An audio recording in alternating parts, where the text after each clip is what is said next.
Morning students. இன்றைக்கி நம்ம பார்க்கக்கூடிய டாபிக் என்னென்னா பீரியாடிக் ட்ரெண்ட்ஸ் இன் ப்ராப்பர்ட்டிஸ்.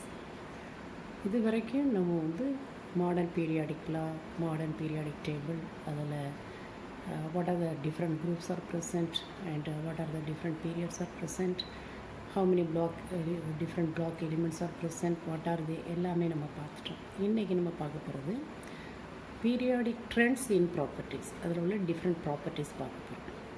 இப்போ atomic radius first property atomic radius. Atomic radius அப்படின்னா என்ன அப்படின்னு பார்ப்போம். Suppose let us see this is one atom. Atom you know already that is spherical in shape. அதனால ஸ்பெரிக்கலி ஒரு ஆட்டம் ரெப்ரசன்ட் பண்ணியிருக்கோம். So from the centre to the outermost wall, அதாவது ஷெல்லுன்னு சொல்லலாம், அந்த ரெண்டுக்குள்ள டிஸ்டன்ஸ்க்கு பேர் தான் அட்டாமிக் ரேடியஸ். அப்போ the distance between the centre of the nucleus and the outermost shell containing valency electron, அதுக்கு பேர் அட்டாமிக் ரேடியஸ். இது ஏற்கனவே நீங்கள் சின்ன கிளாஸ்லேயே நான் படிச்சுருந்துருக்கலாம் ஒரு வேளை. எப்படி the centre, the distance between the centre of the atom, அதாவது சென்டர் ஆஃப் த நியூக்ளியஸ், ஆட்டம்னு கூட சொல்லுவாங்க, centre of the nucleus to the outermost shell electron. சரியா, அவுட்டர் மோஸ்ட் ஷெல்லில் உள்ள எலக்ட்ரான் வரைக்கும் உள்ள டிஸ்டன்ஸ்க்கு பேர் அட்டாமிக் ரேடியஸ். இப்போ அட்டாமிக் ரேடியஸ் இது ஜென்ரலாக அட்டாமிக் ரேடியஸ்னு சொல்கிறோம். இப்போ அதுலேயே டிஃப்ரெண்ட் டைப்ஸ் இருக்குது. கோவலண்ட் ரேடியஸ், மெட்டாலிக் ரேடியஸ் அப்படின்னு. அப்போ கோவலண்ட் ரேடியஸ் பார்க்க போகிறோம். கோவலண்ட் ரேடியஸை ரெண்டாக பிரிக்கிறோம். எப்படின்னா ஹோமோ நியூக்ளியர் டைஅட்டாமிக் மாலிகுலில் உள்ள கோவலண்ட் ரேடியஸை எப்படி கண்டுபிடிக்கிறது, ஹெட்ரோ நியூக்ளியர் டைஅட்டாமிக் மாலிகுலில் உள்ள கோவலண்ட் ரேடியஸை எப்படி கண்டுபிடிக்கிறது. ஹோமோ நியூக்ளியர் டைஅட்டாமிக் மாலிகுல்ங்கிறது அப்படிங்கிறது ரெண்டு ஆட்டம், two atoms of the same element bonded with one another by a single bond. Two atoms of the same element. இப்போ chlorine molecule Cl2, சரியா, இல்லை H2 மாலிகுல் H, ரெண்டு hydrogen atom, இல்லை அப்படின்னா நம்ம nitrogen ஆட்டம் ரெண்டு அப்போ ஆனால் இங்கே ஒரு கண்டிஷன் என்னதுன்னா two atoms of the same element are bonded with a single covalent bond. அப்போ சிங்கிள் பாண்டட் எலிமெண்ட்டை தான் நம்ம எடுக்க முடியும். அப்போ ஹைட்ரஜன் எடுக்கணும், ஆக்சிஜன் எடுக்க முடியாதுன்னா டபுள் பாண்டட் மாலிகுல். அப்புறம் நைட்ரஜன் ட்ரிபிள் பாண்டட். அப்போ சிங்கிள் பாண்டட் எதுலலாம் இருக்கோ அதை எடுத்துக்கலாம், டைஅட்டாமிக் மாலிகுல். அப்போ இதில் பாருங்கள், இது லெட்டஸ் இது ஒரு காமனாக உள்ளது. ரெண்டு ஆட்டம் இருக்குது. அப்போ ரெண்டு ஆட்டமில் ஃபஸ்ட் ஆட்டத்தில் சென்டர் ஆஃப் த நியூக்ளியஸ்லேருந்து அவுட்டர் மோஸ்ட் ஷெல் வரைக்கும் உள்ளது ஆர். இந்த ஆட்டத்துக்கு இது ஆர். அப்போ R plus R that is equal to what, D. D is what, internuclear distance between the two similar atoms of the same element linked by a single covalent bond. அப்போ அதுக்கு ஒரு example தான் இங்கே ரெண்டு chlorine ஆட்டம். ரெண்டு chlorine ஆட்டமுக்கும் உள்ள ஒவ்வொரு chlorine ஆட்டமோட radius இதிலேருந்து இது வரைக்கும், இன்னொரு குளோரின் ஆட்டமோட ரேடியஸ் இதுலேருந்து இது வரைக்கும். அப்போ இது ரெண்டுக்குள்ள இன்டர்நியூக்ளியர் டிஸ்டன்ஸ் டி எவ்வளோ வேல்யூ அப்படின்னா 198 பிகோமீட்டர். பிஎம்ங்கிறது பிகோமீட்டர். அப்போ ஃபார்முலா படி internuclear distance between the two chlorine atom is equal to the radius of first chlorine atom and radius of the second chlorine. ரெண்டையும் ஆட் பண்ணும். அப்போ ரெண்டையும் ஆட் பண்ணால் படி என்ன வரும், 2 into radius of the chlorine atom is equal to internuclear distance between them. இல்லை இதிலேருந்து நம்ம radius of a single chlorine atom கண்டுபிடிக்கணும்னா இந்த internuclear distance between them should be divided by 2. அப்போ 1.98 divided by 2 that is equal to what, 0.99 ஆம்ஸ்ட்ராங்னு கிடைக்கும். இதே இது heteronuclear diatomic molecule, for example hydrogen chloride.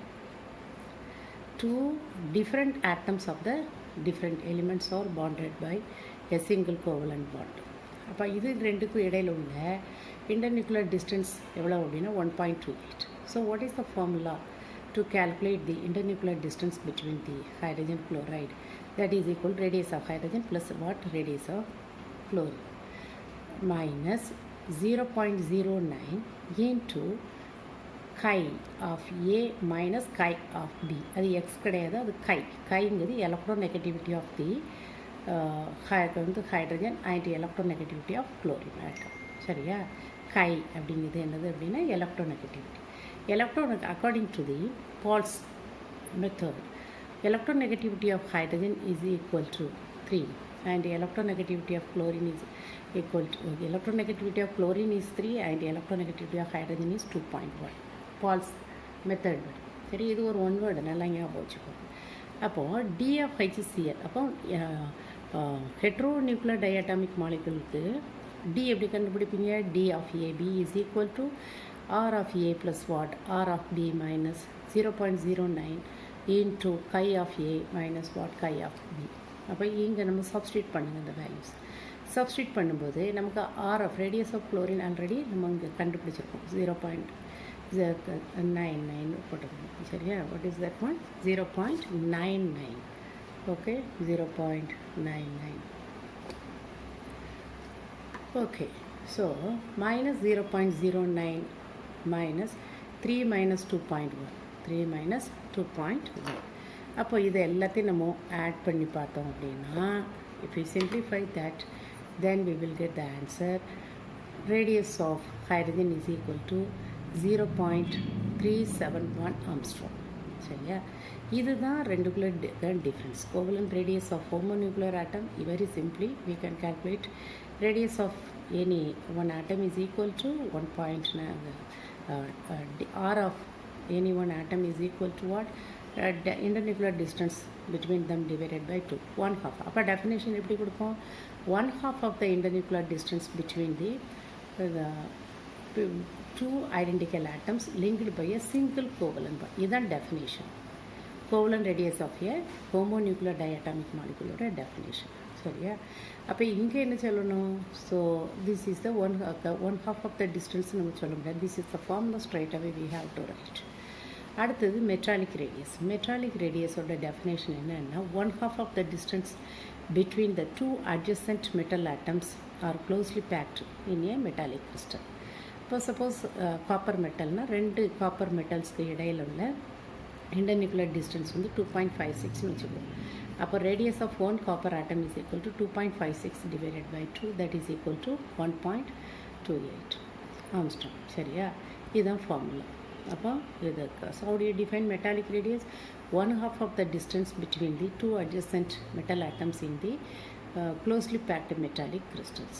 Okay, அடுத்தது வேரியேஷன் ஆஃப் அட்டாமிக் ரேட். இப்போ நம்ம ஒவ்வொரு ப்ராப்பர்ட்டியும் படிக்கும்போது அந்த property how it varies in a period as well as in a குரூப்னு பார்க்கணும். இப்போ how the atomic radius vary in a particular period. இப்போ பர்டிகுலர் பீரியட்னா செகண்ட் பீரியடில் பார்த்தோம் அப்படின்னா லித்தியம் இருக்கும். Then lithium, beryllium, boron. சரியா? Lithium, beryllium, boron, carbon, nitrogen, oxygen, chlorine அப்படின்னு இருக்கும். அப்போது லித்தியத்தோட அட்டாமிக் நம்பர் 3. இது எல்லாமே செகண்ட் பீரியட் எலிமெண்ட். அதனால் ரெண்டு ஷெல்ஸ் தான் இருக்கும், K shell and L shell. Beryllium also contains K shell and L shell. Boron also contains K shell and L shell. What's the difference then? Lithium atomic number 3 அப்படின்னா ஒரு valency electron, because it belongs to the first group. Beryllium it belongs to the second group, so 2 valency electron இருக்கும். Boron it belongs to the 13th group, அதாவது 3 valency electrons இருக்கும். அது மட்டும் தான் differ ஆகும்.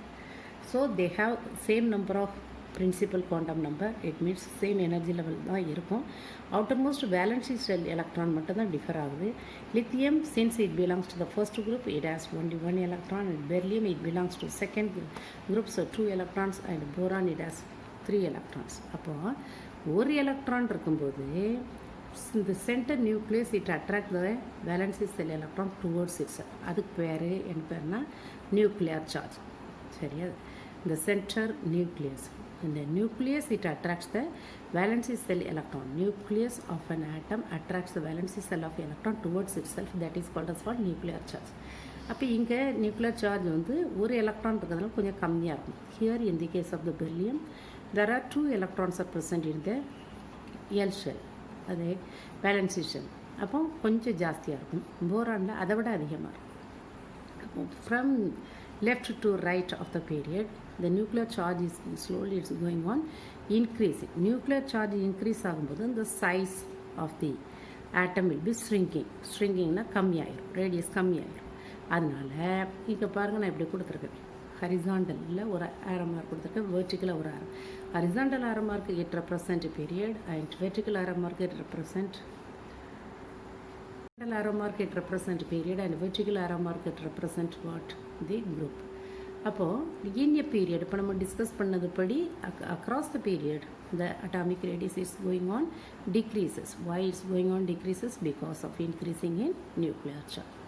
So on moving down the group, ஒரு particular group எடுக்கணும் எக்ஸாம்பிளுக்கு அப்படின்னா ஃபஸ்ட் குரூப்பை தான் எடுக்கணும். Lithium, sodium, potassium, rubidium, caesium, francium, அதான் first group elements. Lithium since it belongs to the second period, அதனால் அதில் 2 எனர்ஜி லெவல் இருக்கும். Whereas sodium it belongs to third period. Sodium belongs to which period? Third period. Therefore 3 energy levels ஆகுது.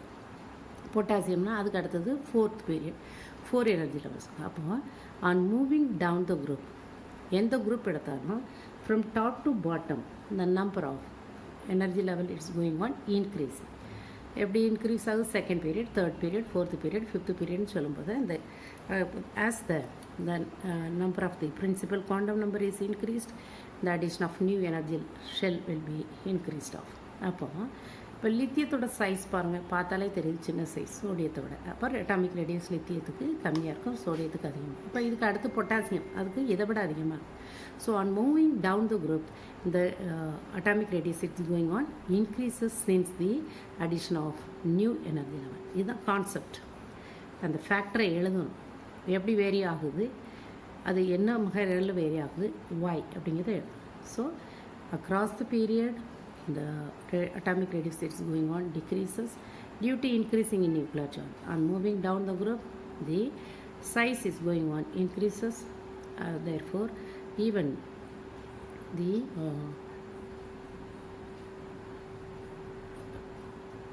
here